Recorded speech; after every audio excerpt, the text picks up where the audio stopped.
Well, hello everyone and welcome back to another video of the F1 2021 Driver Career Mode with Mercedes, episode number 45 today for the Singapore Grand Prix of Season 3, round number 13. If you missed the previous episode uploaded yesterday at Monza, then I recommend you go and check that out, and of course subscribe if you're new to the channel to see plenty more episodes of the F1 2021 Driver Career Mode series. So yes, obviously, off the back of Monza, spoiler alert, a brilliant victory, obviously, thanks to Fernando Alonso, helped us out with that safety car, and then obviously we just pit early, and everyone else, only three of us came into the pits under the safety car, myself, Tsunoda and Perez. Tsunoda actually got a podium yesterday as well, and then he's been voted as the 19th best driver on the grid, but in real life. But anyway, we're going to continue to upgrade the car, because despite winning at Monza, we need upgrades to catch up to everyone else, really. I think the car lands, and especially in a straight line, as it's going to be a wet Grand Prix as well. Wet to dry to wet to dry. That's going to be interesting. We'll have to wait and see if we actually get to intermediates, as we know the F1 game. But yes, we're going to purchase an ERS upgrade.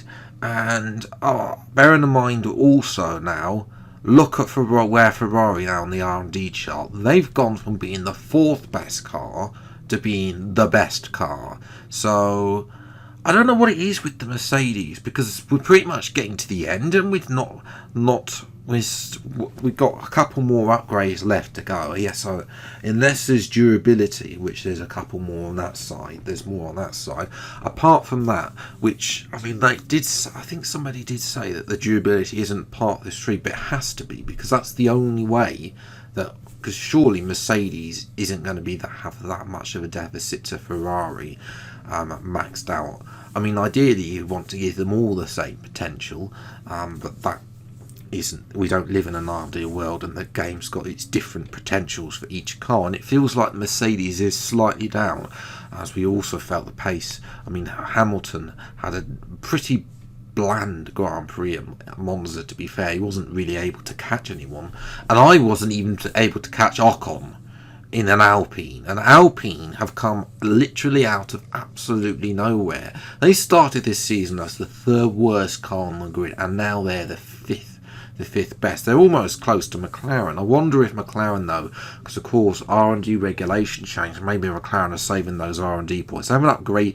They've only had one upgrade since Austria as well. So it's definitely going to be an interesting finish this season. Who will come out on top? We've got to go through qualifying, which was dry, unfortunately. Or fortunately rather, so we're going to have a slightly wet setup, which means we are going to be a little bit slower. And well, I mean, qualifying, as you've been following the series, you'll know that I'm dreadful at qualifying, except at Baku, apparently. So yes, and as typical form, we're down in P11. We're in a Williams sandwich. We're 11th place. I don't have the pace around here. I've never really actually had any pure pace around Singapore, to be fair, so I'm not surprised that I'm down here. I don't really have that strong pace, but we'll see what we can do obviously in the race. The race is a lot better than qualifying. That's something I wish they'd fix on this year's game, because they're still from F1 2020. I feel like the AI a little bit, that they don't perform to the same level in qualifying that they do in the race, which is very frustrating, really. They get even their race pace isn't, although yes, we are slower in the race, we're not as slow as we are in qualifying. We dropped down to P. Anyway, back to the lap. We dropped down to P12. We're 3/10 up as we got a Ferrari behind us, who's pretty much pushing us through every corner. I'm not going to lie. I mean, they are the fastest car now, as we've fallen down the grid to third fastest. Yeah, 4/10 up as we come through under the bridge. I hate that bridge, that left-hander on the approach to the bridge. It's really not. Try and cut the corner here. Try not to lose a bit of the floor, as you can do through the final corner. 5/10 improvement, but it's only good enough for P11. We're in back in that Williams sandwich, so not great. Lewis is up in P3. 5 though, I mean 2.5 seconds off the pace just shows how bad I am. Norris and Leclerc, Norris has come out of nowhere, whereas Ricciardo is down. Obviously Stroll is in that, and Verstappen are also interested parties, so we'll see what can do for 11th place on the grid. It's time for the race. Here we go then, it's Formula One in Marina Bay once again, and welcome to all of you at home who join us today for this fascinating race around the baking hot, horribly humid, but very beautiful streets of Singapore. We're here at the Marina Bay Street Circuit today, located in the heart of Singapore. The circuit consists of 23 corners, 13 to the left and 10 to the right. It's a track that's incredibly technical, so don't expect to see the drivers taking too much at full throttle. And with me as usual is Anthony Davidson. Why don't we kick off by discussing Max Verstappen? That was a great podium in the last race, so can they keep that momentum going this weekend? There are never any guarantees in this business, but certainly the performance last time out would have boosted their confidence coming into this one. It's time to see how our drivers are stacking up after yesterday's exciting qualifying session. An immense lap from Carlos Sainz yesterday puts him in pole position.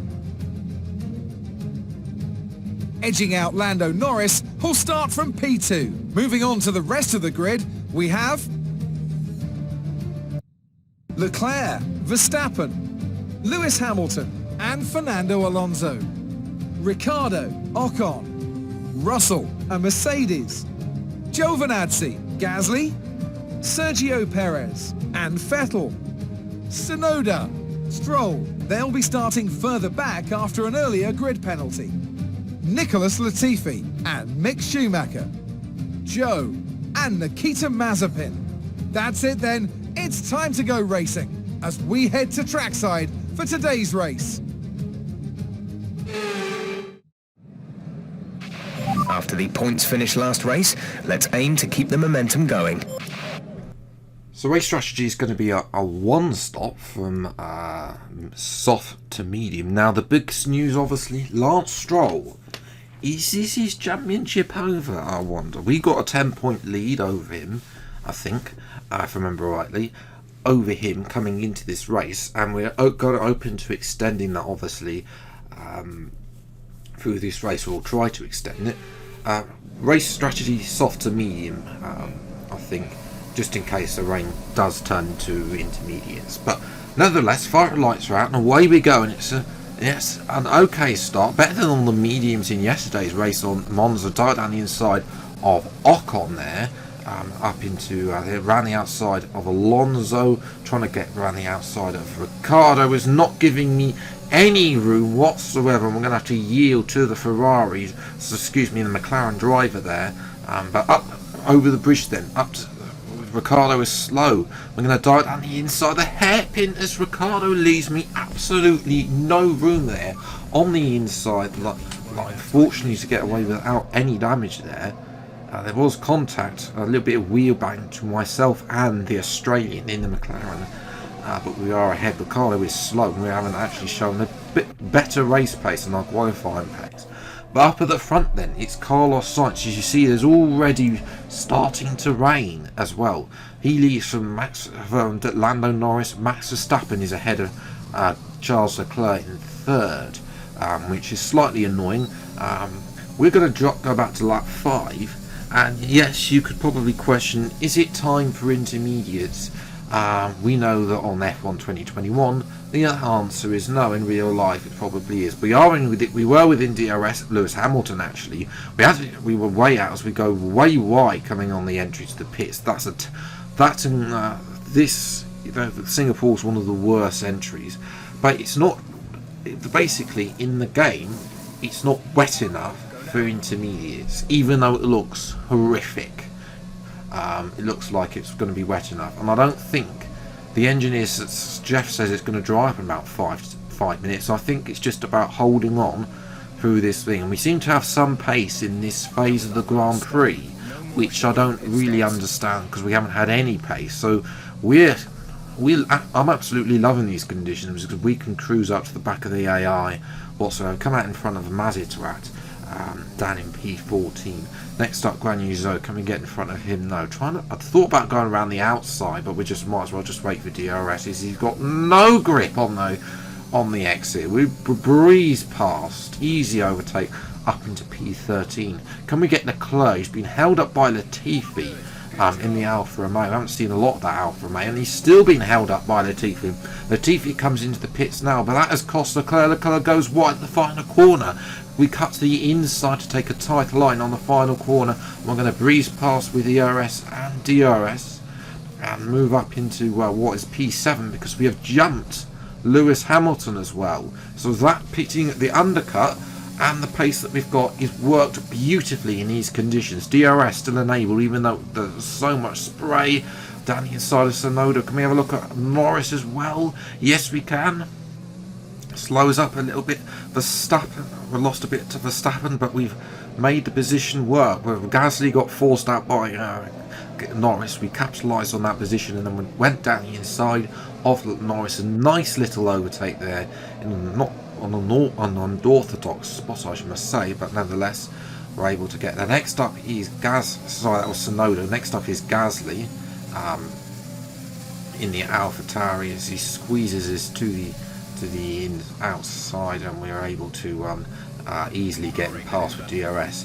But however, we have to wait until the second DRS zone to get in front of Perez, former Red Bull driver, down the inside.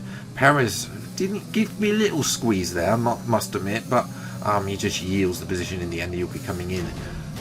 But unfortunately, after lap 10, it started to dry up, which is bad news for me, because all of a sudden I'm lapping 2 seconds off the pace again.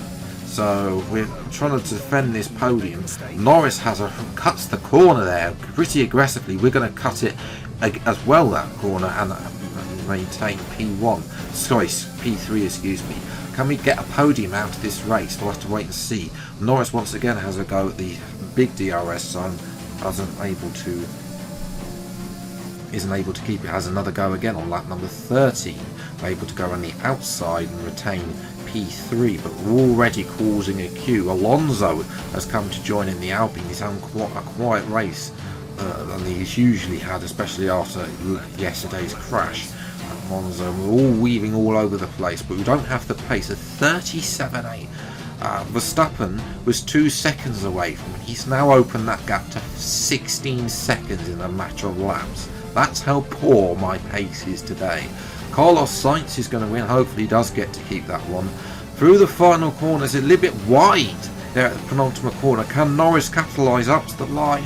We're using all the ERS, a little bit twitchy out the corner. We do hold on just about for P3, another podium, and that's exactly what we need in terms of the championship as well. Drive the day as well for our endeavours as well. But yes, during that wet period, I've never had so much pace in the wet. Hamilton made contact further back, so he did a 2-stop. So that's just a race over in this series.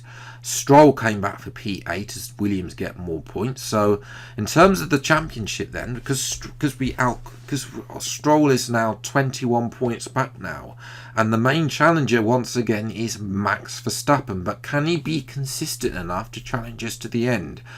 With 3 races left to go, we'll have to wait and see. I'm going to say that most of the other, it's pretty much looking like it could be a 2-horse race at this moment in time. Hamilton, don't know what's happened to him. Leclerc as well. That both of them not really looking that like they're able to. Pretty much will be counted out. Constructors is a little bit annoying because obviously Verstappen did outscore us, so we'd lose points in that respect. Great work out there today. Let's have your thoughts. You left some body work out there on the track. Were you struggling for grip? No comment. It was more like dodgems than Formula 1 today, wasn't it? Well, Ricardo did squeezes.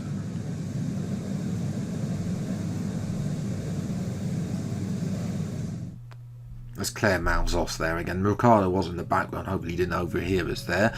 But yes, so there we go. 3 races to go. It's looking good. I'm not saying that it's going to be plain sailing and we may lose it from here to Verstappen. Verstappen has looked good in the past couple of races as well. So it's about who can be consistent and get the most amount of points in the remaining 3 races between ourselves and Red Bull. We have got that major ERS upgrade. Hopefully that comes in time for Mexico as well, because that will be a huge boost. USA I'm not too worried about. We should be able to hold on down the DRS straight and then hopefully use the aero and Sashi advantage that we might have to there. And then obviously I'm also thinking about an ultimate. There's one more brakes upgrade that we could apply, so I'm pondering whether we can get that on as well before the end of the season as well. And then after that it'll just be about adjusting all those parts. Adapting those parts as when we need them. But anyway, that's where I'm going to leave it today's video. If you have enjoyed, then leave a like, subscribe channel, and you see plenty more F1 2021 Drive Career Mode videos as and when they come out. Until the next video, then I'll see you next time. Take care. Thanks so much for watching. Enjoy your day, and goodbye.